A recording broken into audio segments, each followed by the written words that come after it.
Election એટલે Gujarat first. દેશ અને રાજ્યમાં લોકસભા ચૂંટણીનો માહોલ જોવા મળી રહ્યો છે. ચૂંટણીના માહોલ વચ્ચે ગુજરાત ફર્સ્ટની ટીમ દ્વારા પ્રજાનો ચૂંટણીલક્ષી મિજાજ જાણવાનો પ્રયાસ કરવામાં આવી રહ્યો છે. ત્યારે ભાવનગરમાં વકીલ મંડળ સાથે ચૂંટણીલક્ષી મુદ્દાઓને લઈને ખાસ વાતચીત કરવામાં આવી. ગુજરાત ફર્સ્ટની વિશેષ રજૂઆત લોકમતમાં આજે આપણે છીએ ભાવનગર વકીલ મંડળ સાથે સીધો જ સંવાદ કરવાના પ્રયત્નો કરશું. એમનો શું મૂળ છે, કેમ કે લોકસભાની ચૂંટણી નજીક છે, તેવામાં ભાવનગરના ધારાશાસ્ત્રીઓ શું વિચાર કરી રહ્યા છે, કયા મુદ્દા ઉપર જે છે તે વિચાર કરશે, સીધો જ સંવાદ કરશું. આપણી સાથે એડવોકેટ જોડાયા છે. શું કહેશો, જે પ્રમાણે કેન્દ્ર સરકાર દ્વારા અનેક જે યોજનાઓ છે તે યોજનાનો લાભ મળી રહ્યો છે, આને કઈ રીતના જોવો છો? હજુ એવું શું બાકી રહ્યું છે કે આ કરવા જેવું, આ કરવાનું બાકી છે? શું કહેશો?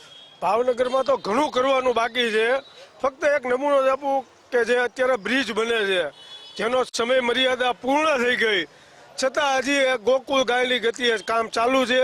બીજું કે ભાવનગરમાં શિક્ષણમાં એક પણ નવી કોલેજો નહીં. ભાવનગરની મહારાજાએ આપેલી જે 3 ગ્રાન્ટેડ કોલેજ છે એમાં આચાર્ય નથી મૂકી શકતા, જે રાજ્ય સરકારનો પ્રશ્ન છે અને કેન્દ્ર સરકારનો પણ પ્રશ્ન છે.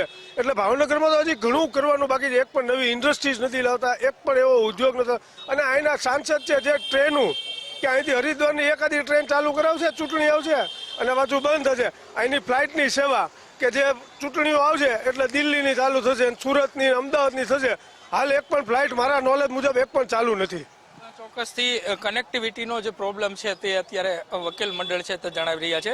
તમને પૂછવા માંગીશ, જે પ્રમાણે કેન્દ્ર સરકારની વિવિધ જે યોજનાઓ છે તે યોજનાઓનો લાભ કઈ રીતના મળી રહ્યો છે, વકીલ મંડળ શું વિચાર કરી રહ્યો છે, કેમ કે લોકસભાની ચૂંટણી નજીક છે.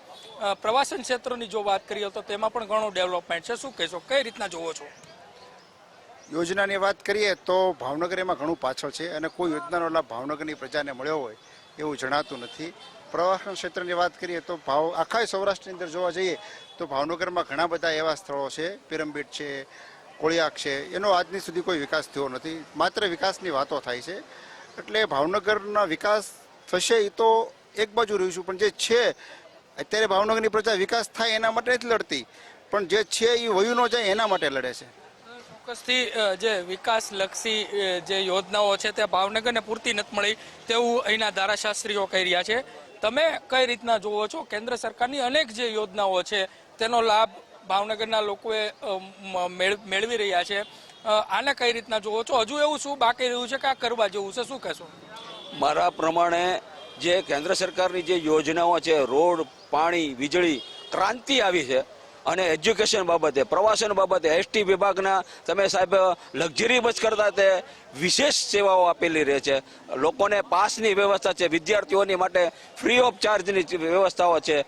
ક્રાંતિ આવી છે. ટૂંકમાં કેન્દ્ર સરકારે જે યોજનાઓ બહાર પાડી છે એનો માણસો વિશાળ બહોળા પ્રમાણમાં લાભ લે છે. અત્યારની તારીખે મોદી સરકારે જે લાભ આપ્યા છે એ આજની તારીખે નાનાથી માંડીને મોટે વ્યક્તિઓ જોરદાર એનો લાભ લઈ રહ્યા છે અને એક યોજનાઓ સફળપૂર્વક કામ પૂરી થયેલી છે.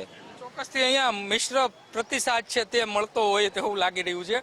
હું આપને પૂછવા માંગીશ, ભગવાન રામ મંદિરનો જે મુદ્દો હતો, કેન્દ્ર સરકારે તે મુદ્દાને ઉપાડ્યો અને રામ ભગવાનનું મંદિર બન્યું, આને કઈ રીતના જોવો છો? કેમ કે 500 વર્ષ પૂર્ણ જે સપનું હતું તે સાકાર થયું છે, આને કઈ રીતના જોવો?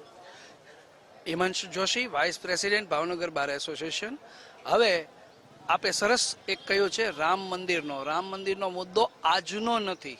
આપણે જાણીએ છીએ અયોધ્યા જ્યારથી ભગવાને અવતરણ કર્યું ત્યારથી લોકોના દિમાગમાં, માનસપટમાં ભગવાન હતા જ, પરંતુ મંદિર બની શકતું ન હતું. એ મંદિર બનાવવા માટે કેન્દ્ર સરકારે અતૂટ, અથાગ અને થાક્યા વિનાના જેટલા પ્રયત્નો કર્યા એના ફળ સ્વરૂપે આપણને ભગવાન રામલલ્લાની મૂર્તિ હવે આપણે રોજબરોજ જોઈ રહ્યા છીએ, દર્શન નિહાળી રહ્યા છીએ. એ આ એક યોજના જ ભાગ છે. લોકોને સત્કાર્યમાં એક વાળ્યા છે. એ માટે હું કેન્દ્ર સરકારનો ખૂબ આભારી છું. તદુપરાંત 370 કલમ રદ કરી છે. ઉપરાંત કનેક્ટિવિટીનો જેટલું ગામડે કનેક્ટિવિટી થઈ ગઈ છે. એટલે એવું છે કે ક્રાંતિ આવી છે, 100% આવી છે, પરંતુ એ લોકોને પાયાના જે પ્રશ્નો હતા એને ધીમે ધીમે દૂર કરવા સરકારે ખૂબ સારો ઉત્તમ પ્રયત્ન કર્યો છે. આ સરકારે હજી પણ આવતા 5-10 વર્ષમાં આનીથી વિશેષ આપણને લાભ આપશે તેવું ચોક્કસપણે મારું માનવું છે. પૂછવા માંગીશ, પ્રવાસન ક્ષેત્રની જો વાત કરીએ તો ઘણું બધું ડેવલપમેન્ટ થયું છે. આગળ શું વિચારમાં જોઈ રહ્યા છો? કેવો વિકાસ થઈ રહ્યો છે ને આગળ કઈ સરકારને જોવા માંગો છો? પ્રવાસન ક્ષેત્રની વાત કરીએ, તીર્થધામોની વાત કરીએ તો તેમાં પણ ઘણો બધો ડેવલપમેન્ટ છે. આને કઈ રીતના જોવો છો?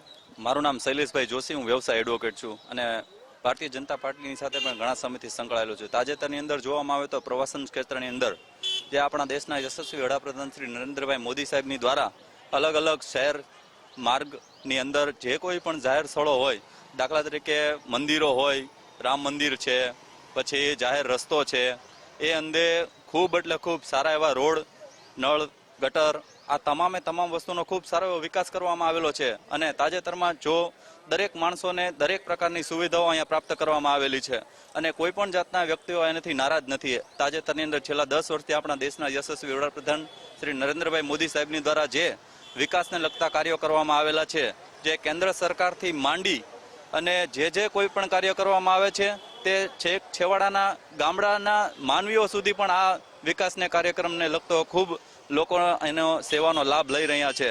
અને ત્યારે હું પણ માત્ર એટલું જ કહીશ કે આગામી દિવસોની અંદર પણ આપણને જે દેશના યશસ્વી વડાપ્રધાન શ્રી નરેન્દ્રભાઈ મોદી સાહેબ ભારતીય જનતા પાર્ટીની અંદર ખૂબ સારી એવી કામગીરી બજાવે છે અને આ વર્ષે પણ જે એમનો સંકલ્પ છે કે અબકી બાર 400 કે પાર, એમાં પણ અમે સૌ સાથ અને સહકાર આપી અને વિકાસના કાર્યમાં પણ અમે ખૂબ તેઓનો ખૂબ આભાર પણ વ્યક્ત કરીએ છીએ.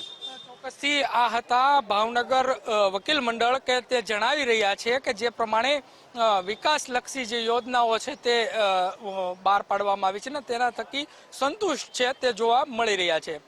કેમેરા પર્સન તુષાર કામળિયાની સાથે કુણાલ બારડ, ગુજરાત ફર્સ્ટ, ભાવનગર.